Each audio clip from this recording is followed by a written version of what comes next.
Communicable and non-communicable diseases are completely the opposite from one another, but they both can leave a person permanently disabled.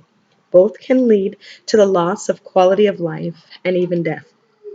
According to the WHO video Mental Health, this non-communicable disease is neglected and invisible to most, but not to the millions of people that suffer from mental illness.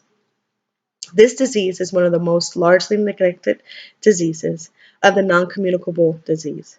You can't catch this disease or even spread it, and most countries globally ignore the disease and many other non-communicable diseases. This is not a poor or low middle income disease, yet these populations are once again the ones that suffer the most. 1 in 4 people suffer from mental illness, substance abuse, neurological disorders, and at some point in their life or time. 1 in 5 women suffer from mental health issues during or after pregnancy.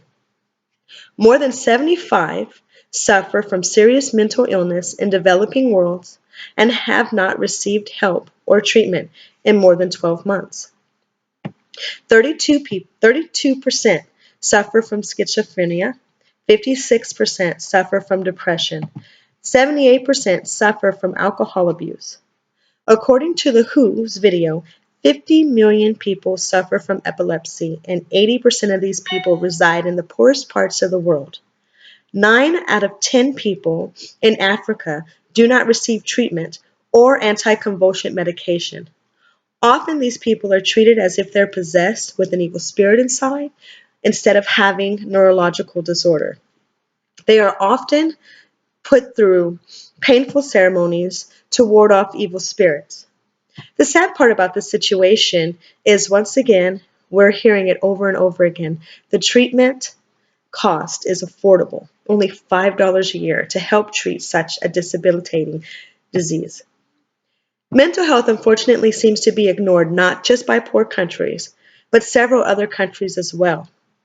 Fundamental health care for mental patients in many countries are less than adequate and goes ignored. Many mental health patients are chained, held without food, clothing, a place to sleep, or even restroom facilities. This can last from days, weeks, months, or even years. There is something seriously missing in the health structure, and it needs to be fixed. This can only happen through more partnerships and political assistance. Dr. Margaret Chan, Director General of the World Health Organization, suggests we close the gap. Governments need to integrate mental health with healthcare services. Governments need to change policy and practices to ensure mental health is included with regular health care. If proper mental health is made available to millions of people who are suffering from mental disease, they can be treated. Mental health is treatable and curable. Treatment is affordable and can be inexpensive. According to CNN Global News, Monday, April 18th, a 7.8 earthquake hit Ecuador. This earthquake was 15 times greater than the one that hit Japan. The death toll so far is 272, and 2,527 people have been reported injured. They are still finding people under rubble and continuing rescue efforts. The tourist city of Montu, Puerto Viejo, and Pedernales was hit the hardest. Good afternoon, and I hope you have a great day. Thank you.